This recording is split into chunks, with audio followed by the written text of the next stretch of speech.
A Mesa man jumped into a canal to rescue a dog struggling in the water, and he says he was just doing what first responders encouraged him to do. For the second time in just 3 months, the Phoenix area dealt with a huge industrial fire today. Tyler Dial won't be hitting the field anytime soon because of an injury, but he will be hitting some high notes this weekend as he opens for a country music star. All new tonight, the Cottonwood City Council has voted 6-1 in favor of a civil union ordinance. This makes Cottonwood the 6th Arizona city to officially recognize and offer legal protection to same-sex couples. It has been weeks since we first started telling you about the undocumented children staying in a warehouse in Nogales. Governor Jan Brewer saw it for herself yesterday, along with the head of Homeland Security. They spent about an hour touring the facility. Well, hopefully, I don't know if you've been outside, but it is slightly cooler. I don't know if you've noticed. It's not bad, yeah, but it's not going to last, is it? No, it's of today. Course not. Cells. Imagine having a real-life personal trainer ready to motivate you through a customized workout anytime you want in the comfort of your home. Absolutely. I mean, they had to have been so disoriented. As you heard him say, you know, we've been in a drought for 10 years, and they have not had a fire in this area in 40 years. So there is so much undergrowth, so much brush, so much fuel for that fire to continue its momentum. Now, Dr. Lavecchio also says that the batteries inside of e-cigarettes pose a danger for kids. That's because if they swallow one, a battery can actually burn a hole in the esophagus. I'm in the Lakewood area, the hardest hit area of Ahwatukee. I want to show you this jacaranda tree. Those winds were strong enough to rip it out of the ground, and this is something you're seeing all across town. This is CBS 5 News, telling it like it is. Well, good afternoon, and thanks for joining us. I'm Rebecca Thomas. We begin this noon hour with the very latest on a wildfire burning in northeastern Arizona. The San Juan fire has grown to about 2,500 acres. It is burning southeast of the small community of Vernon, which is halfway between Springerville and Show Low. CBS 5's Carla Navarrete has been tracking the San Juan fire all morning. And Carla, all right, Carla, thank you. And as you mentioned, folks in the Red Cabin Ranch area have been evacuated. That's a 500-acre community with only 5 homes. One resident we spoke with came home to a sheriff's roadblock, stopping him from getting into his house. Flames had crept to within a mile when deputies finally let him through, but not for long. They've allowed us just a brief period of time to come in and grab the things that aren't insured, and so we're going to be in here about 5 minutes and then out. Because of the tinder dry conditions, part of the Apache Sitgraves Forest have been closed for more than 2 weeks. But this fire started outside of the closed area, just to the south of Vernon on the Fort Apache Indian Reservation. Katie Baker is keeping an eye on weather conditions in the burn area. And Katie, yesterday I know wind was a concern. How are things looking today? You know, crews are starting to help with forest regrowth near Sedona, where the slide fire burned more than 20,000 acres. Seeds and mulch have been dropped in Oak Creek Canyon. The idea is to get things growing to help retain moisture. You can imagine, you know, the slopes being like a sponge. Well, there's a slick layer of grease on that sponge right now. We want to penetrate through that and get something to grow on it. Crews will be doing this for the next couple of weeks. The cost of the operation, more than $1.4 million. CBS 5 News is committed to keeping you informed on all of the wildfires burning in Arizona. Look for updates here and on CBS 5 and our free website, cbs5az.com. Phoenix police are on the lookout for a gunman who opened fire on 2 people, killing one of them. It happened last night at a park near 106th Avenue and Camelback. Investigators say the 2 victims were playing basketball when a teenager came over and shot them.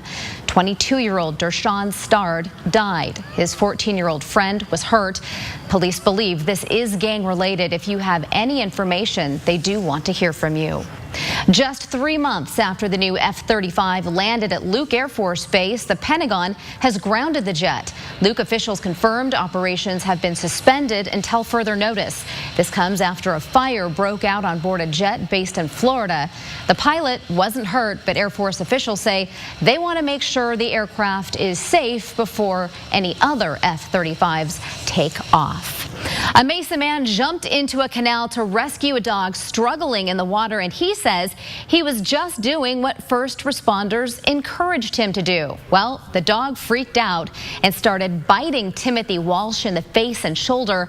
But there are some discrepancies between his story and what first responders are now saying. Prior to him doing so, our officer advised him against that. If that was the case, if they did not want me to go in, there's 3 of them right there. Why wouldn't they say no, sir, and grab me? Now, Walsh had to have 29 stitches and has bandages all across his face, as you saw. Once the dog was pulled out, it got away. Mesa police say they don't have a policy on rescuing dogs in canals, but Walsh hopes this incident changes that. Smugglers come up with some crazy ways to get drugs into the country. Here's one that didn't work. It's an accordion that Border Patrol officers say had more than 4 pounds of meth inside. An 18-year-old is now in custody for that. Officials say the meth is worth about $13,000. Fireworks are a big part of the 4th of July, but if they're not used the right way, they can cause serious damage, even death. The Consumer Product Safety Commission showed just how dangerous fireworks can be by using these mannequins. Even though they issue these warnings every year, plenty of people are not getting the message. Last year, 8 people died and more than 11,000 were hurt in fireworks mishaps. That's up roughly 30% from the year before, and children are often the victims. Parents should tell their children not to play with fireworks, in particular not to play with sparklers. Sparklers burn at a temperature of about 2,000 degrees, which is roughly the temperature of a blowtorch. The CPSC recommends making sure fireworks are legal in your area before buying or using them. Another tip, always keep a bucket of water or a garden hose handy in case of an accidental fire. Airline profits are rising, and so are tempers of travelers. Sick of paying all those added fees. Plus, a big Hollywood star walked out of a New York courthouse this morning. We'll tell you why Shia LaBeouf is in trouble this time. Transformers star Shia LaBeouf managed to transform himself into what some would call a complete jerk last night. Today, LaBeouf walked out of a New York courthouse wearing the same tattered T-shirt he was arrested in hours earlier. A crowd of reporters followed the troubled actor as he walked back to his hotel, but he wasn't talking. The 28-year-old spent the night behind bars after being busted for disorderly conduct and criminal trespass. He's accused of disrupting a performance of the Broadway show Cabaret. Police say he refused to stop yelling obscenities and smoking during the show. Witnesses say he was also acting weird in the lobby. Getting a drink at the bar with a torn shirt and stumbling, and then he fed a strawberry to a woman from her plate. Oh boy, LaBeouf has had a string of arrests going back several years, including one for drunk driving after crashing his car. Earlier this year at the Berlin Film Festival, he walked the red carpet wearing a bag over his head right there that read, "I'm not famous anymore." Yes, you are. All right. Well, deputies in Twin Lakes, Michigan responded to reports of a prowler, and this is how they were greeted when they got to the scene. That was 20-year-old Kalquan Burr charging the cruiser and throwing himself into the windshield. He was holding a large metal pipe. At least he had a good excuse, and I do say this sarcastically. Burr told deputies he was sent by his father from the planet Zoltron and could crush the cruiser if he wanted to. Yeah, he was taken to jail, accused of assault and destruction of public police property. Burr was also wanted for outstanding warrants. This morning, the Golden Gate Bridge Board of Directors voted to install a suicide net. This is an artist's rendition of what it will look like, a net 20 feet below the bridge's roadway. An estimated 1,600 people have committed suicide by jumping off of the Golden Gate Bridge since it opened 77 years ago. That's an average of close to 1 every 2 weeks. They believe the net will drop that number dramatically. Where nets have been installed as suicide deterrents, they've proven to be 100% effective. For whatever reason, suicidal people don't want to hurt themselves, they want to die, so they stop jumping. This design was chosen over other options because it requires minimal alterations to the bridge and doesn't dramatically alter its appearance. From most angles, you shouldn't even see it. The total price tag is about $76 million. Well, here is something you might not know about rocker Phil Collins. The former Genesis frontman is an expert on the history of the Alamo. In fact, he is believed to have the world's largest private collection of Texas Revolution artifacts. The collection includes priceless artifacts, including Jim Bowie's legendary knife and one of only 4 rifles left that were owned by Davy Crockett. Collins says he's been fascinated with the Alamo since he was 5 years old and saw the Disney movie Davy Crockett. Came to the last episode, and everybody was kind of had a vested interest in what happened to Davy Crockett. And he was at this place called the Alamo, and he volunteered to go there, and he knew he was going to die. I thought that was tremendously brave, and it kind of captured my imagination. Collins says he was looking for a place to donate his collection. Alamo officials approached him to let him know they'd love to have it. He says he's thrilled that they'll be returning to where they belong. The bulk of his collection will move there in October. Wow. Isn't that interesting? I could have sworn I heard something about this a few years back, but to see it and to know that he does have such a huge collection, that really is fascinating. I know, and years. I'm sure it took him his whole life to get all that. Absolutely. All right, have to check it out sometime. Well, hopefully, I don't know if you've been outside, but it is slightly cooler. I don't know if you've noticed. It's not bad, but it's not going to last, is it? No, it's Of course not. Of course not. It's June. That 112 hurts. It just does hurt. I know. It's like, oh, and here we go. It'll be 10 degrees warmer than today, so it's June. Hibernate indoors. Yeah. That's all you can do. Yeah. All right, Katie, thank you. Well, there's a big change today for the Valley's NHL team. We'll tell you all about it in the top 5 list after the break.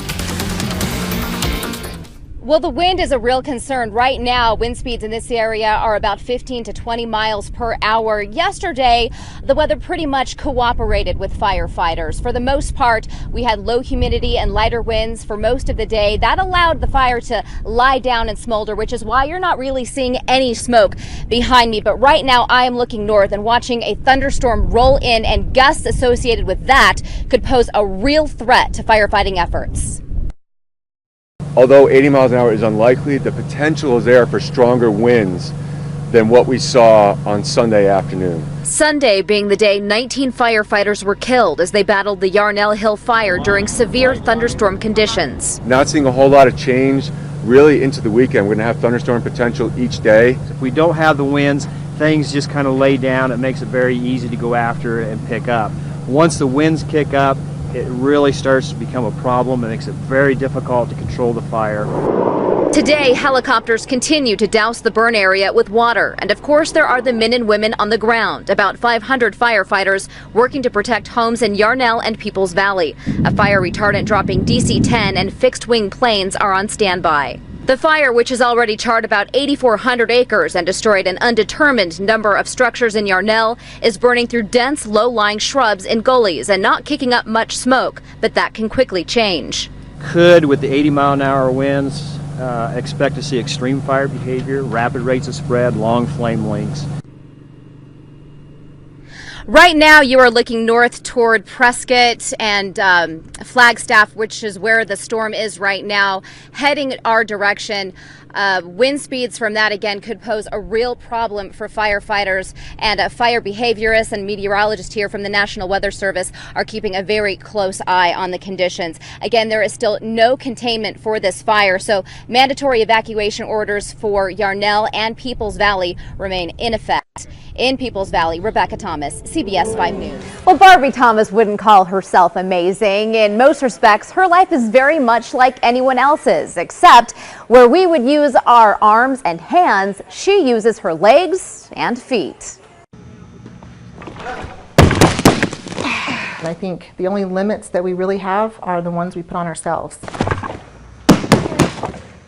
Barbie Thomas lost both of her arms in an electrical accident when she was 2 years old, but that hasn't held her back. I learned to adapt and use my feet. Everything you do with your fingers, Thomas does with her toes. My makeup always surprises people for some reason.